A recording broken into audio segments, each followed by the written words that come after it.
નમસ્કાર મિત્રો, પેરના ન્યૂઝમાં આપનું સ્વાગત છે। આજ રોજ નેશનલ હાઈવે રોડ પર રાત્રિના સમયે પસાર થતા નાગરિકોની રોકી રોકડા રૂપિયા તથા ફોનપેથી રૂપિયાની લૂંટ કરનાર 3 રીડા આરોપીને વડોદરા શહેર ક્રાઇમ બ્રાન્ચ દ્વારા પકડી પાડવામાં આવ્યા હતા।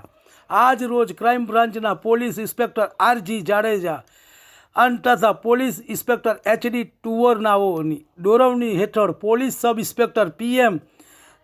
ધાવડાઓની ટીમ બનેલ લૂંટના ગુનાહિત કૃત્ય, લૂંટના ગુનાઓ સહિતના અનેક ગુનાઓમાં પકડાયેલા આરોપીઓને ફરિયાદી તેઓના મિત્ર સાથે ડિસ્કવર 2 વ્હીલર મોટરસાઇકલ પર કરજણ તરફ જતા હતા ત્યારે નેશનલ નંબર 48 ચોકડીથી જામવા બ્રિજ તરફ જતા મહાદેવ હોટલ નજીક કોર્પોરેશનના ઢગલા પાસે રાત્રિને 9 વાગે આવતા ત્યારે એક ઓટો રિક્ષામાં અજાણ્યા 3 ઈસમો આવી તેઓ ફરિયાદીની ઓટો રિક્ષા ઊભી રાખી અને ફરિયાદી સાથે બોલાચાલી થઈ ઝપાઝપી કરી ફરિયાદીના શર્ટના ખિસ્સામાંથી 5,000ની લૂંટ કરી ફોનપેથી 4,000ની રકમ ટ્રાન્સફર કરાવી આરોપીઓ રિક્ષામાં બેસીને સુરત તરફ ભાગી જતા આરોપીઓ એકબીજાની મદદગારી કરેલ હતી।